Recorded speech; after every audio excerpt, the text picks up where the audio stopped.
পাঁচ ওয়াক্ত নামাজ কত রাকাত? পাঁচ ওয়াক্ত নামাজ কত রাকাত তাও বলতে হবে, তা তো মুশকিল। হ্যাঁ, পাঁচ ওয়াক্ত নামাজও বলতে হবে, এইরকম প্রশ্ন আসতে পারে, চিন্তা করতে পেরেছেন? নিশ্চয়ই জানা নেই তাহলে।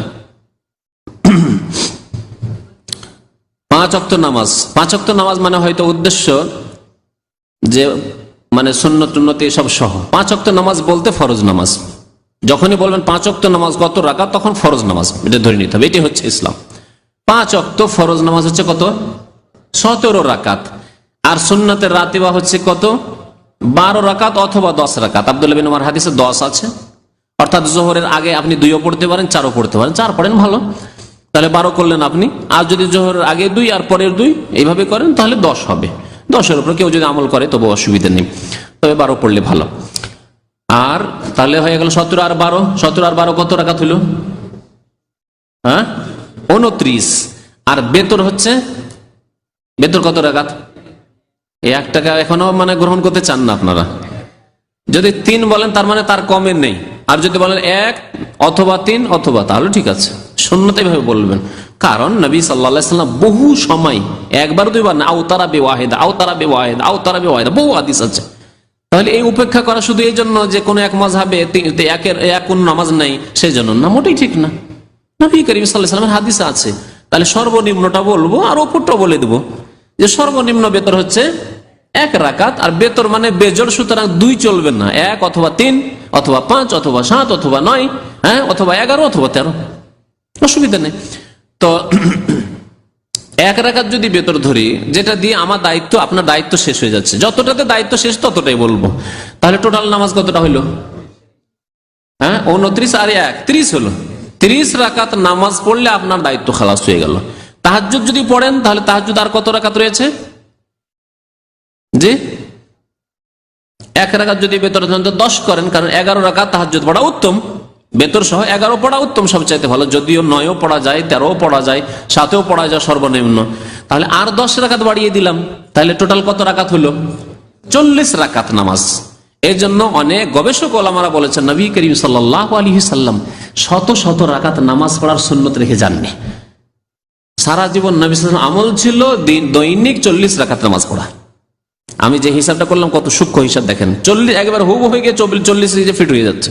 নবী সাল্লাল্লাহু আলাইহি সাল্লাম দৈনিক 40 রাকাত নামাজ পড়তেন। খুব সহজ হিসাব, 17 রাকাত ফরজ, 12 রাকাত সুন্নাতে রাতেবা, আর 1 রাকাত বেতর, আর 10 রাকাত হচ্ছে, বা নবী সাল্লাল্লাহু আলাইহি সাল্লাম যেহেতু তাহাজ্জুদ সহ পড়তেন 11 রাকাত, 17 আর 12 হয়ে গেল, আর 11, তাহলে 40 হলো। এই 40 রাকাত নামাজ নবী করিম সাল্লাল্লাহু আলাইহি সাল্লাম পড়তেন। আর কখনো কখনো নবী করিম সাল্লাল্লাহু আলাইহি সাল্লাম দুহার নামাজ পড়েছেন, সব সময় নয়, এগুলি অতিরিক্ত। জি, ইশরাক পড়েছেন, অতিরিক্ত এগুলি। যে আর বুজুর্গানের দিনের নামে কে নাকি 1 রাকাত, 1 রাতে 1000 রাকাত, কে 300, কে 500, কে 700, এগুলি তো নবী সাল্লাল্লাহু আলাইহি সাল্লামের আদর্শ নয়, এত সংখ্যা নামাজ পড়া। সুতরাং এগুলি বেশি কিসসা কাহিনী বয়ান করা আর শোনা, এগুলি কোনো ভালো কাজ নয়। কারণ নবী করিম সাল্লাল্লাহু আলাইহি সাল্লাম চাইতে বড় আদর্শ ব্যক্তি আর পৃথিবীতে না কেউ ছিল না হবে। নবী করিম সাল্লাল্লাহু আলাইহি ওয়াসাল্লাম আপনার জন্য যথেষ্ট। একজন মানুষ যদি তাহাজ্জুদ পড়তে পারে, এর চাইতে বড় নফল ইবাদত আর কিছু নেই। নফল ইবাদত, সর্বোত্তম ইবাদত হচ্ছে কিয়ামুল লাইল, যার কথা আল্লাহ ইয়া আইয়ুহাল মুযাম্মিল কুমিল লাইলা, কোরআনে আল্লাহ বয়ান করেছেন, ওমিনাল লাইলি ফাতাহাজ্জাদ বিহি, তাহাজ্জুদ পড়ো, সুবহানাল্লাহ। ওয়াল মুস্তাগফিরিনা বিল আসহার, ভোর রাত্রে আল্লাহর ইবাদত বন্দেগী করো। বুঝতে পেরেছেন?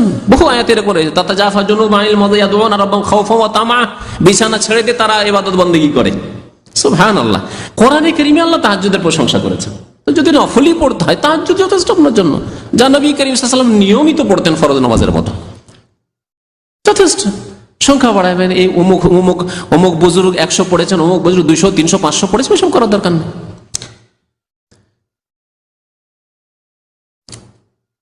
ইশরাকের নামাজ যেমন জিজ্ঞেস করেছেন, ইশরাকের নামাজ মানে সূর্য ওঠার পরে পরে নামাজ, এটা হচ্ছে 2 রাকাত। তাহাজ্জুদের নামাজ বললাম, তাহাজ্জুদের নামাজ সর্বনিম্ন হচ্ছে বেতর সহ 7, আর সবচেয়ে বেশি সময় নবী সাল্লাল্লাহু আলাইহি ওয়াসাল্লাম যা পড়তেন তা হচ্ছে 11, 8 পড়ার পরে 3 পড়ে 11 পড়েন, অথবা 10 পড়ে 1 করে 11 করেন। আর কখনো কখনো 13ও পড়েছেন, যা রয়েছে হাদিসে। 11-এর উপর আমল করে সবচেয়ে ভালো। হজ বা উমরা করতে গেলে ইশরাক ও তাহাজ্জুদের নামাজ পড়া যাবে কিনা, পড়া যাবে আলাদা কথা, কিন্তু নফল নামাজ এমনি নফল পড়তে পারেন। একটা হচ্ছে নফল, আর একটা হচ্ছে সুন্নাতে রাতে বাগুলি। ফরজ নামাজের আগে এবং পরে যে সুন্নতগুলি রয়েছে, ফরজ নামাজের আগে আর পরে যে সুন্নতগুলি 12 রাকাত রয়েছে, সেই সুন্নত সম্পর্কে নবী করিম সাল্লাল্লাহু আলাইহি ওয়াসাল্লাম ফজর নামাজের 2 রাকাত সুন্নত ছাড়া আর কোন সুন্নত পড়তেন না। মশলা ভালো করে বুঝে নেন। এই সুন্নতগুলি যেহেতু এর সাথে সম্পর্কিত, রিলেটেড ফরজ নামাজের সাথে, ফরজ নামাজের সাথে সম্পর্কিত সুন্নতগুলির ফজরের সুন্নত ছাড়া, ফজরের আগে 2 রাকাত সুন্নত, এই সুন্নত ছাড়া আর বেতর ছাড়া অন্য কোন সুন্নত পড়তেন না।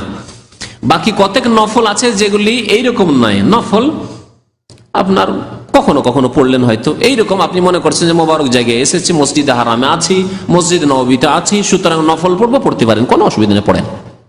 এশরাকের নামাজ পড়েন আপনি, জোহর নামাজ পড়ে, চাস্তের নামাজ পড়েন আপনি, কোনো অসুবিধা নেই। রাত্রে ভোর রাত্রে এখন আজান হয়নি, চলে এসেছেন মসজিদে হারামে, হইলে তো তওয়াফ করবেন, তওয়াফ করে বেশি ভালো। তওয়াফ করতে পারছেন না হয়তো, নামাজ পড়েন আপনি, বা দোয়া করেন আপনি, কোরআন তেলাওয়াত করেন আপনি, সবই করতে পারেন। মসজিদে নববীতে সেখানে তার তওয়াফ নেই, মসজিদ নববীতে ভোর রাতে রাত 3টার সময় দরজা খুলে দিয়েছে, চলে এসেছেন, আলহামদুলিল্লাহ, তো আপনি নামাজ পড়েন, অসুবিধা নেই। নফল নামাজ এভাবে পড়তে পারেন। তবে নবী সাল্লাল্লাহু আলাইহি ওয়াসাল্লাম সফরে কখনো তাহাজ্জুদ পড়তেন না, সফরে তাহাজ্জুদ পড়তেন না। জি।